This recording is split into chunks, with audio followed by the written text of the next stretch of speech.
po 40 at hanggang bukas mananatiling 40. Wala pong mga aircon dito kaya talagang kung todo hika, kung todo bronchitis, mabuti na lang po bago umalis si ES Medeldea, yung kanyang may bahay binigay sa akin yung kanyang antibiotics na kinakailangan ko for upper respiratory infection. Alam niyo naman, alam na natin mga sakit natin, alam natin mga gamot ko. So yung gamot ko talaga sa upper respiratory infection ay bronchitis ay binigyan ako ng marami no ni Mrs. Medeldea, and that's what's been sustaining me no. Mula nung binigyan niya ako ng gamot na yon, siguro ito na yung pangatlong beses na kukuha ko no. At anyway, 3 times the antibiotics over a span of almost 2 years, hindi naman siguro pag-abuso sa antibiotics yun. No? Talagang hindi naman ako kukuha until full blown na itong aking bronchitis. Kasi alam nyo kami mga diabetic, kami prone talaga to infection. So magsisimula yan hika, magiging upper respiratory infection, bronchitis, papunta na ng pneumonia. So iniiwasan talaga namin yung pneumonia. Anyway, totoo po, merong naghudas kay Bato. Now, bakit ba ho binabantayan ko mga pangyayari sa buhay ni Bato? Kasi po, bago pa ako umalis ng Pilipinas, nakipagpulong po sa akin si Bato at sinilihan namin yung aking engagement na kung siya'y makakasuhan sa ICC, ako'y tatayong abogado sa kanya. In fact, hindi lang siya ang kasama ng pagpupulong na yon, yung iba pang PNP chiefs of staff na tingin namin ay kakasuhan ay kasama rin. So inassure ko sila, huwag kayong mag-alala dahil kung kayo naman ay makakasuhan sa ICC, pero sa tingin ko malabo na kayo ay makakarating na ICC dahil dapat iharap muna kayo sa hukuman ng Pilipinas, nandun naman ako para saluhin kayo. Kasi syempre napakahirap naman na ang mga abogadong mag-a-apply sa iyo ay di mo kakilala kung sino. No? Ang abogado talaga, nakadepende talaga yan sa absolute trust ng kliyente. No? Paano ka naman magtatrust sa kliyente doon sa mga puti na hindi mo kakilala? Bagamat, alam niyo dyan sa ICC, dami talaga ambulance chasers dyan. So anyway, ang problema ko ngayon, mula nung ako'y nailipat sa Austria, wala na nga ako sa dahig. No? So kaya lalo kong binabantayan ang mga development sa kaso ni Senator Bato, kasi kung siya mapapadala sa dahig, wala ako sa Hague. So kinakailangan, meron din akong abisuhan na kakilalang abogado na sasalo habang hindi ako makarating sa dahig. Dahil medyo may technicality po ako ngayon na ako'y nag-aantay ng asylum decision ko dahil nga po ang Pilipinas ay kinansela ang aking passport. No? So para ikaw ay maging ICC lawyer, tatatakan yung passport mo ng visa for ICC lawyer. Hirap, wala akong ganyang passport. So bubuo pa rin ako ng team ng mga abogado na sasalo kay Senator Bato, panandalian na hindi pa ako makapasok no, hanggang wala akong travel document bilang abogado sa ICC. So talagang ako po, binabantayan ko lahat ng development sa kaso ni Bato because yan po naman I promised him no, that I will assure him legal representation when he needs it in the ICC. Hindi lang po siya ang aking pinangakuan, yung iba pang dating PNP chiefs na posible rin na merong warrants of arrest. No? In any case, kinukumpirma ko po na meron po talagang naghudas. Kaya lang po, yung pagkakaalam ko, yung nalalaman kong paghudas, nangyari po 2 linggo nang nakakalipas. Kaya sa totoo lang, yung mga abogadong kinontak ko para saluhin si Bato habang ako'y hindi pa makapasok, tinimbrihan ko as of 2 weeks ago. Na okay, dahil babiyahe rin sila papunta ng dahig, o ano kayo, ready kayo ha? Anytime, kung dadalhin sa dahig si Bato, sasaluhin natin on day 1. So, ang pagkakaalam ko po, yung paghuhuda sa kanya, 2 weeks ago, sinabihan ang otoridad kung nasaan siya. Siyempre, nakakalungkot, pera-pera pa rin yan dahil meron naman silang confidential funds. Talaga naman yan ang dahilan kung bakit sila may confidential funds, nabili impormasyon, at siyempre, malapit yan kay Senator Bato, no? Kaya talaga hudas ang nangyari. Mabuti na lang, ang balita ko, dahil kabaro naman itong si Bato, meron din nagbigay ng abiso kay Bato na alam nila kung nasaan ka. So yan po, hindi ko makukumpirma ha, hindi ko po sinasabi na nakausap ko si Bato sa mga nakalipas araw. Sa katunayan po, hindi ko na siya nakausap mula nung ako'y umalis ng Pilipinas.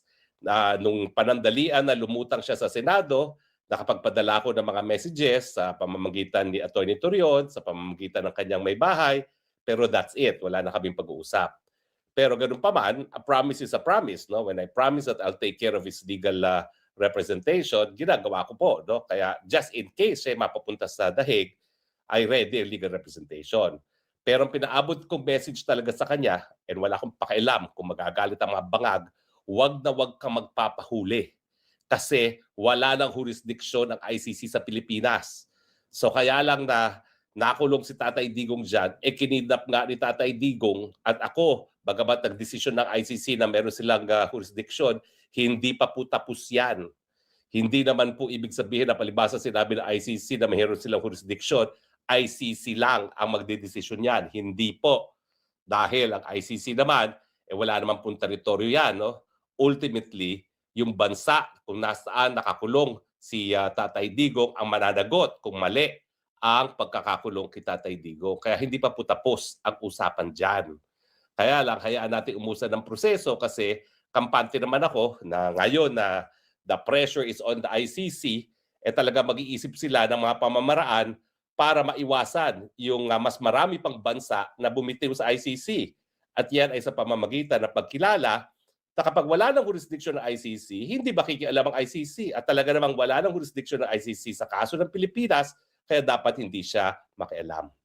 Alam niyo malungkot, samantalang si Senator Bato at yung mga dating PNP chiefs ay nakipagpulong sa akin para talagang paghandaan.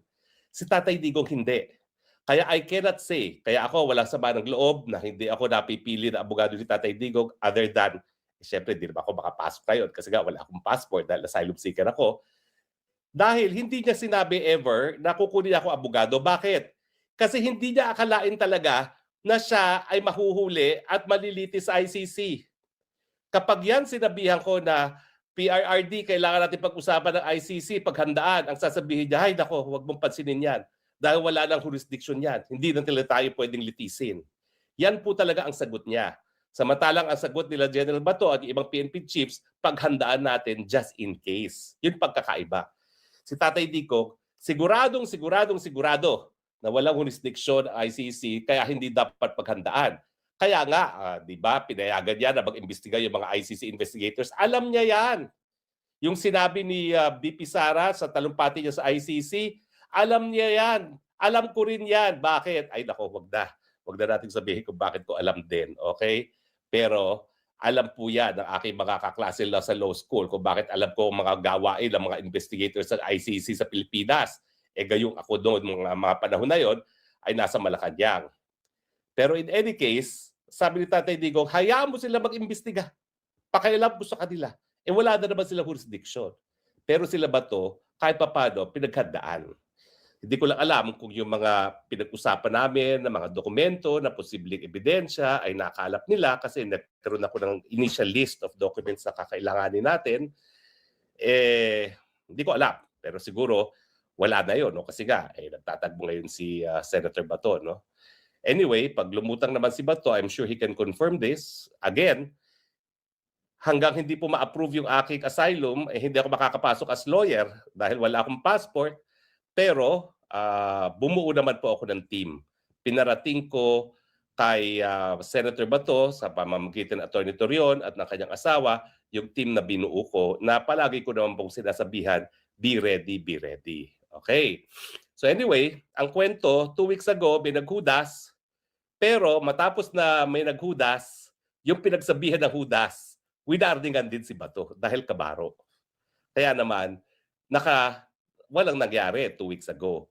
Pero nung lumabas itong balita-balita na baka nahuli na si Bato, well, unang-una, hindi po ako maniniwala sa kahit anong sasabihin na ng gobyerno. Kasi kita mo ginawa nila kay Tatay Digong. Kay Tatay Digong, hindi natin alam talaga kung anong nangyayari. Basta ginawa lang nila, kinidnap, pinadala. Until nag-imbestiga ang Senado, hindi natin nalaman ni wala palang request na binigay ang ICC sa Pilipinas to cooperate for the apprehension. Walang red notice alert ang Interpol. Basta na lang unilaterally, sinabi ni Marcos, dalhin na yan sa dahig. Kaya ako, maski sabihin ng gobyerno, hindi pa nahuhuli, naku, hindi ako naniniwala dyan. Kasi, siyempre, alam nila na meron pa nakabinbin na petisyon si Senator Bato, kasama yung petisyon na hinain natin, no? Para kay Congressman Pulong, na nagsasabi na hindi dapat surrender si Tatay Digong sa dahig, no? So, kapag yan na-resolba at nagkaroon ng desisyon ng Korte Suprema na talagang wala ng jurisdiksyon ng ICC at hindi naman sakop ng ICC ang Philippine Supreme Court. Ang Philippine Supreme Court ay magdedesisyon ng sarili niya kung may jurisdiction pa o wala ng ICC. Eh syempre, hindi na po pwedeng arestuhin ng mga otoridad sa Pilipinas yan. At dahil dyan sa pendency ng kaso na yan, ang gagawin nila parang ginawa rin nila kay Tatay Digong. Wala nang delay. Wala nang harap-harap sa lokal na hukuman. Wala na yung mga probisyon ng ICC na yan. Basta isasakay sa eroplano at dadalhin sa dahig. Kaya nga, listo rin naman ako doon sa legal team na binuo ko, maski hindi ako makakapasok ngayon dahil wala pa akong travel document, at least sigurado na may legal defense kaagad si Bato. Bakit kailangan yun? Kasi nga po, ang daming ambulance chasers dyan sa ICC. Nakakadiri ang mga abogado na magpepresenta sa kanilang mga sarili para maging abogado ng mga akusado sa ICC. Bakit? Kasi meron nga po legal aid. Miski walang pera yung akusado, malaki-laki yung legal aid. 30,000 euros a month yun for a team. Actually, maliit yan kung ikay nakatira sa Europe. No? Pero po pwede na rin. At saka yung prestige kasi of having said na umarap ka na sa ICC. Yun ang pinaglalabanan dito. Pero more often than that, kita mo, si Tatay Digong, hindi rin nag-legal aid, may kakayahan naman ang mga naaakusa dahil nga mga dating presidente, mga dating PNP chief, mga senador, siyempre kahit paano makakabayad naman niya, kaya nag-uunahan yung mga mokong. Alam nyo, dati, naging vice president pa ako ng International Criminal Bar, vice president for Asia. At taon-taon, nagpupunta ako sa pagpupulong namin no, habang binubuo yung ICC bar. At dyan nga po, naging unang presidente itong si Peter Haines, kaya ko yan narekomenda dahil siya yung naging presidente ng ICC bar. At aktibo-aktibo po ako doon sa pagbuo ng ICC bar. Tumigil lang ako mag-attend kasi lahat ng mga meetings namin annually, gastos ako ng gastos. Wala naman akong kliyente. So lahat yan, talagang sayang lang, tinatapon lang ang pera. Tapos pagdating doon sa pagpupulong, mag-aaway lang at saka ang mga French at English lawyers kasi matindi yung competition ng French at English lawyers. Kasi ang language ng hukuman ng ICC ay French and English. So banatan lang sila na banatan at kung mag-away sila, ibang klase, talaga sigawan, kulang na lang, magsuntukan. Sabi ko, wala naman akong kinikita rito, titigil na ako at hindi na ako nag-active doon sa International Criminal Bar. Bagamat, naging prutas doon aming naunang mga ginawa, yung ICC bar na pinumunuan ni Peter Haines na ngayon ay abogado ni Tatay Digong. So malinaw po ha, yung aking sinabi, I stand by it. Merong naghudas kay Bato 2 weeks ago. Wala po akong kumpirmasyon ngayon kung nasan si Bato, pero hindi ko rin po pinagkakatiwalaan ang kahit sino sa gobyernong ito pag sinabi nila na hindi pa nahuhuli si Bato dahil pag nahuli nila yan, idediretso nila yan sa dahig. So I'm giving them until tomorrow, in fact, 2 days, 48 hours. Kasi kung tinatago nila yan, within 48 hours, kinakailangan isurrender na nila yan sa ICC. So until 2 days have passed, well, hindi pa rin ako sigurado at hindi ako maniniwala na hindi nila hinuli si Bato dahil I can assure you, hindi nila aaminin yan. Dahil ang totoo dyan, idediretso nila sa dahig dahil takot sila na baka anytime mag-desisyon ng Korte Suprema na wala na jurisdiction ng ICC at hindi na siya mapapadala sa dahig. Abay baka boto at baka manggulo pa si Bato sa impeachment trial. Yan ang iniiwasan nila. Okay? Anyway, pag-usapan din po natin sandali kung ano nangyari kanina sa impeachment. Sa totoo lang, wala pong masyadong nangyari.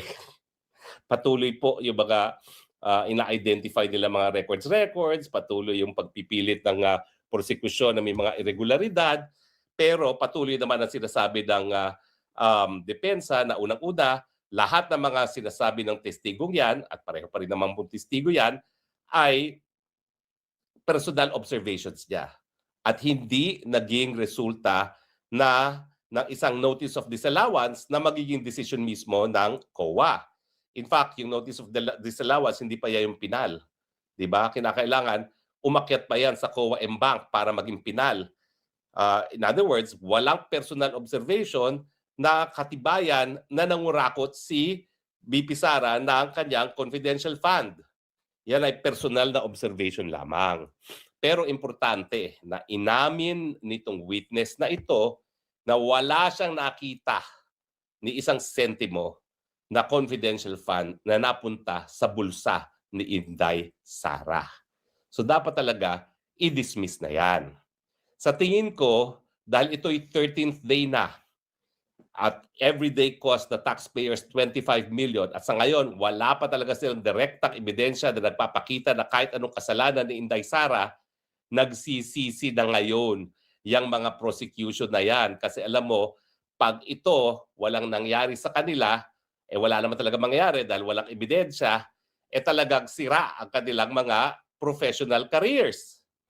Ang problema, miski sabihin na natin na sa politika, gigipitin ng mga senador para bumoto para sa conviction, kapag nakita naman ng taong bayan, wala talagang ebidensya at sa ngayon, wala naman kahit anong ebidensyang napapakita pa, baliwala yan. Baka yan pa ang inaantay ng taong bayan para talaga magkaroon na ng people power. Ang isang conviction na walang ebidensya, no?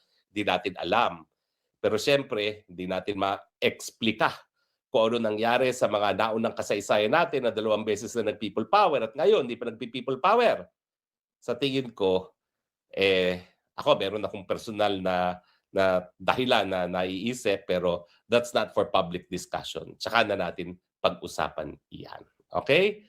So maraming salamat po sa inyong patuloy pagtangkilik. Again, paumanhin at medyo late tayo pero at least juicy ang ating naging broadcast, ha? At hanggang sa muli, maraming salamat po sa inyong patuloy na pagtangkilik, sa inyong patuloy na pagtiwala, sa inyong patuloy na pagsuporta sa ating inang bayan at sa mga Duterte. Ito po ang inyong spokesman nagsasabi, I love you Philippines. You're the only country that I have. You're the only country that I will love.